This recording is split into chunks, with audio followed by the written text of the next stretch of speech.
Part 1 of Sold Out by Terry Martin. I opened my eyes to water pouring in my face and a hard fist followed by a man who said he loved me. I could barely catch my breath to ask what and why was he doing this. Next thing I remember, the whole room went dark and I could only hear my 6-year-old son calling my name in a panic mode, then a loud scream and nothing after. This is when I sold out to what I thought was love and lost everything, even my mind. I'm lucky to be alive today to tell you my story. My name is Josie Green Foster. I was on top of the world and I was graduating from Columbia University, which is one of the top business schools in the United States, with my master's in business. I will never forget that day. I had breakfast with my mother, who is very fly and classy herself. She's a Taurus, born May 1st, and she fits every characteristic, especially stubborn. She can be very stubborn about the points that she makes and won't budge on her views unless she is given a very good reason to change them. For the first time in my life, my mother told me how proud that she was of me. Even though I had accomplished so much in my life already. I started my own production company in New York and was already grossing $3.5 million a year before I had even received my master's, by being a passion-driven person. My mother, Maybelline Green, is hard to please. I used to think my mother didn't love me, even though I look identical to her in physical appearance. But I'm so much like my father, James Green, very innovative and passionate about life and its opportunities that you create for yourself.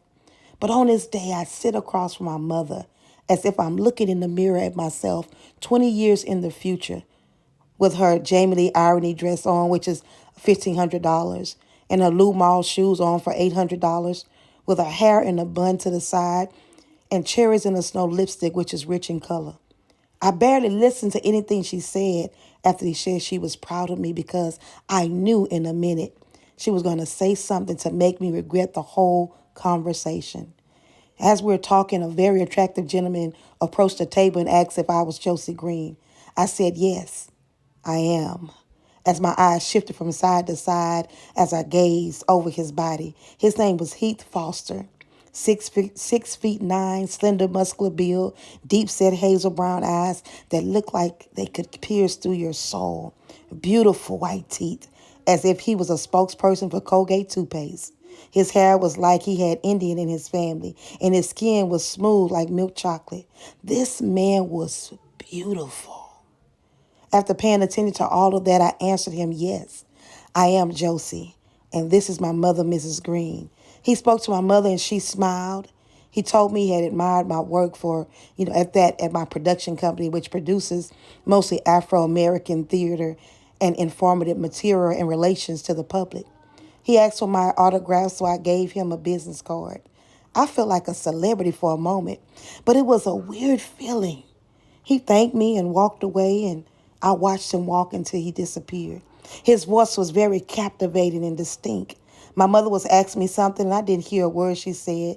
She had to repeat herself several times. I refocused, and I asked her to repeat herself. She asked me, was it about that time for us to get to my graduation? And I looked at my watch, and I signaled the waiter to come over. My mother took care of the bill, and my business phone rung, and as we stood up to go, I answered the phone. J. Green Productions, will you please hold? I gave my mother a kiss on her cheek, and I told her I'll see her in a few. We then went our separate ways, and I returned back to my phone call and apologized to the person on the line for my delay. The voice on the other end sounded familiar as he said, no problem.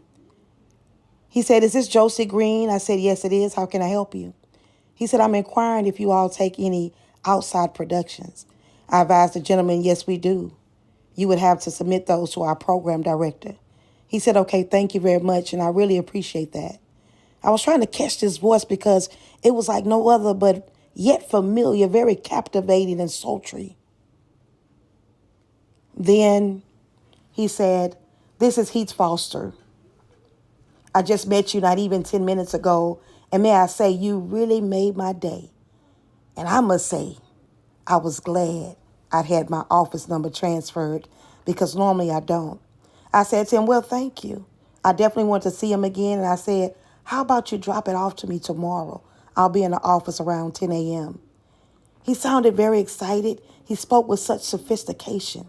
I admit, I was smiling from ear to ear to get another opportunity to gaze over that beautiful body. I got into my black and gold trim Hummer, a Hummer truck that is, and turned on my India Irie. I love her in Lauren Hill. I have a Hummer truck for the room.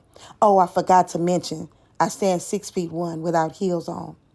And I'm singing to the top of my lungs. I'm really singing. I mean, I'm using my diaphragm. Then all of a sudden, I heard a loud bang and everything went dark for a minute. And the next thing I remember, there was unfamiliar faces asking me who I was and if I was okay. And then everything went dark again. Coming to find out while I was singing to the top of my lungs, I ran a red light. And the 18-wheeler came exiting the highway at 70 miles per hour and ran right into my driver door. It was by God's grace that I made it. I was in a coma for 3 weeks. When I came to, my father was there praying over me. He called my name Josie, and I blinked my eyes. While I was under, I could hear his voice saying, Daddy loves you. My father then called for the nurse to tell them that I was awake. They began to take the tubes out of my mouth. I could barely speak. My voice was at a whisper. I never seen my father cry. You're talking about a man that stands 6'11", 315 pounds, dark as midnight and solid as a rock.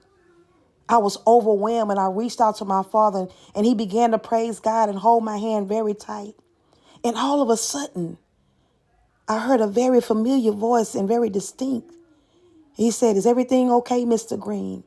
My father answered, yes, she's up. I couldn't turn my head because of the brace. My neck was cracked in 2 places. My father told the man to come see. He called my name Josie. And I could not believe my eyes. It was Heath.